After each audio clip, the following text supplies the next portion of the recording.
मेरे प्रिय बच्चे, समय आ गया है सच्चाई को समग्र रूप में देखने का।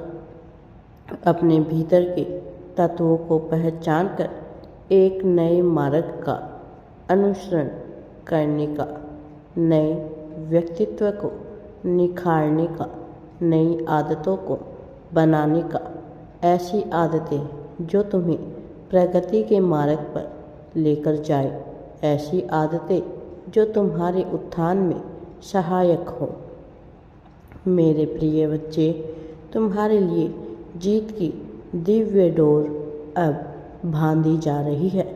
एक नए युग का आरंभ होगा जिसमें तुम्हारे लिए प्रसन्नता की लहरें होगी, जिसमें तुम्हारा उत्थान छिपा हुआ होगा मेरे प्रिय।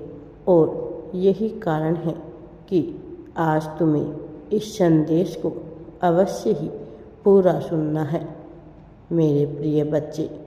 अब तुम्हें घबराने की या चिंता करने की आवश्यकता नहीं है, क्योंकि मैं स्वयं आ रहा हूँ। तुम्हें स्वयं को आगे लेकर आना है, स्वयं की जीत को घटित होते हुए देखना है मेरे प्रिय बच्चे।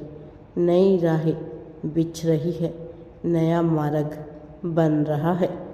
यदि आवश्यकता है तो केवल तुम्हारे विश्वास की प्रगाढ़ होने की कि तुम जो चाहते हो उसे स्पष्ट रूप से कहो। तुम स्पष्ट रूप से उसे नहीं कह रहे हो, उसे नहीं बता रहे हो, और उसमें कहीं ना कहीं संदेह विद्यमान है। संदेह की एक छोटी सी लहर, एक छोटा सा कण भी सत्यता को घटित होने से रोकेगा, तुम्हारी इच्छा शक्ति को कमज़ोर बनाएगा। और इन क्षणों में तुम्हें कमज़ोर बिल्कुल भी नहीं होना है। प्रबलता के साथ स्वयं को मजबूती के साथ खड़ा करना है। तुम्हें दर्शाना है कि तुम योग्य हो। तुम्हें दर्शाना है कि तुम्हारे लिए चीज़ें स्वयं ही रची जानी चाहिए। मैं जानता हूँ तुम अपने आप को क्यों बांध रहे हो। कभी धन के उस छोटे से स्रोत से जिससे तुम्हें लगता है कि वह पाने के बाद तुम सब कुछ हासिल कर लोगे, किंतु यह एक भ्रम के सिवा कुछ भी नहीं है। यह सत्य नहीं है। तुमने परीक्षाएं दी है, तुम आगे आए हो, तुमने अपना कर्तव्य पूर्ण किया है। कितनी निष्ठा के साथ इस पर प्रश्न चिन्ह लगता है, लेकिन उसके बावजूद अब जब तक तुमने उसे पूर्ण कर लिया है तो बार बार परिणाम का विचार करके तुम अपने लिए उत्पन्न कर रहे हो। तुम्हें परिणाम की चिंता नहीं करनी चाहिए।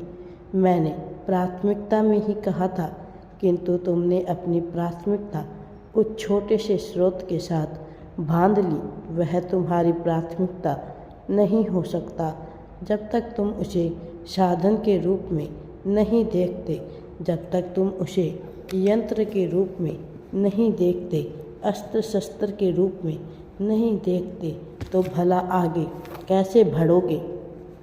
तुम जिसे अपना सब कुछ मान बैठे हो, उस छोटे से स्रोत को जो इस भव्य संसार में, इस दिव्य संसार में जरा सा भी स्थान नहीं रखता, तुम अपने आप को नीचे मान लेते हो, उस स्रोत को छोटा मान लेते हो।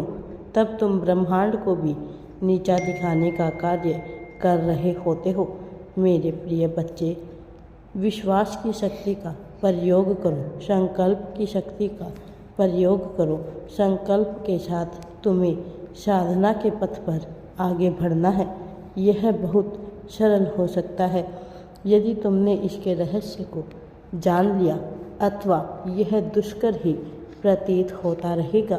इस संसार में न जाने कितने मनुष्य हैं जिन्हें यह दुष्कर प्रतीत होता है, जिन्हें यह बहुत विशाल लगता है, किंतु यह बहुत ही छोटा सा कार्य है जो तुम पा लेना चाहते हो।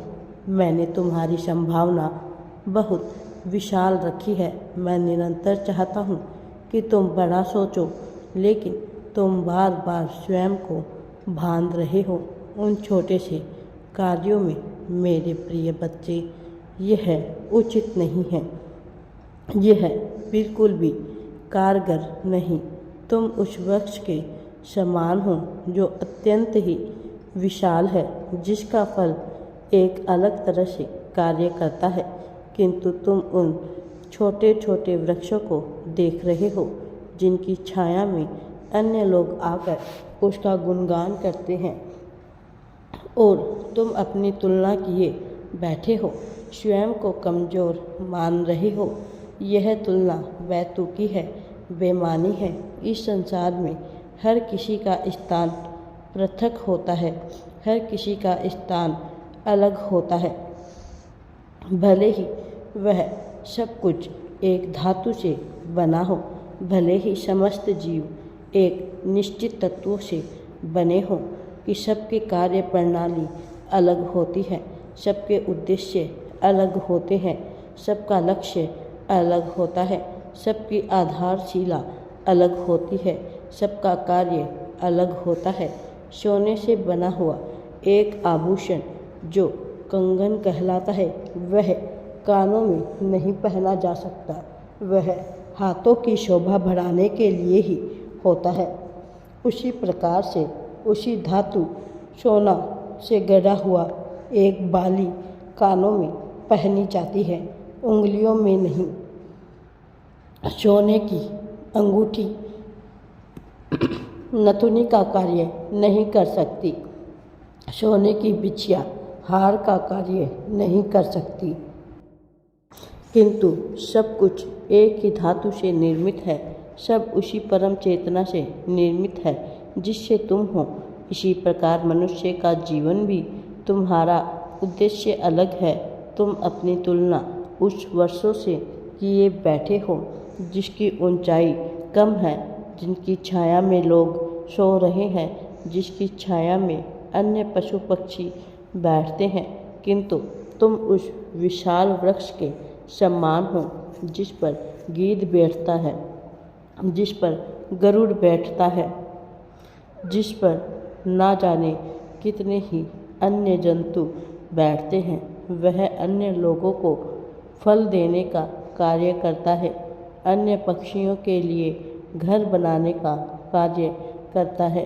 वह जो नीच जगह पर नहीं जा सकते, वह उसका उपयोग करते हैं। तुम्हें अपने मूल्य को, अपने स्थान को समझना होगा। जब तक तुम अपने स्थान को नहीं समझ सकते, तब तक कोई और यह कार्य नहीं समझ पाएगा। अपना मूल्य कम ना होने दो, अपनी तुलना ना करो। तुम्हारा उद्देश्य, तुम्हारा कार्य अलग है। खुद को छोटा ना जानो। मैंने विशेष उद्देश्य के साथ तुम्हें निर्मित किया है। तुम विशाल वृक्ष हो मेरे प्रिय बच्चे। तुमने जिन परिस्थितियों का सामना किया है वह सामान्य नहीं है। स्वयं को सामान्य मानने की भूल ना करो, स्वयं को सामान्य बनाने की भूल ना करो। ऐसी चेष्टा ना करो। अपने आप को सीमित अर्थों में ना बांधो। मुझे ज्ञात है तुम परीक्षाएं दे चुके हो।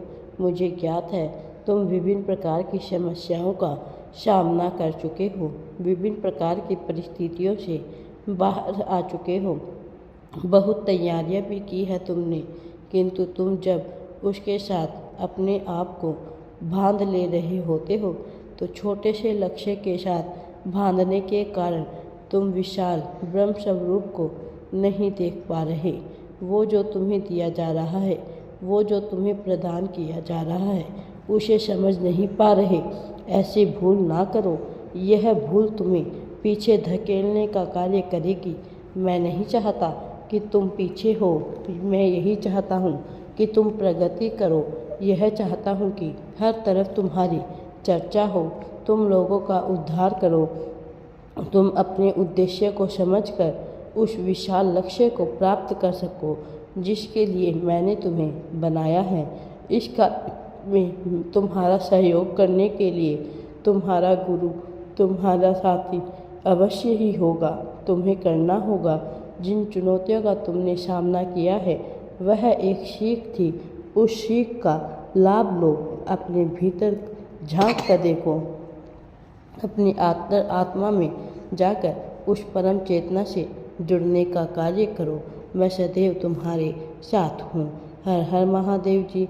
वीडियो पसंद आए तो लाइक, शेयर एंड चैनल को सब्सक्राइब जरूर करें।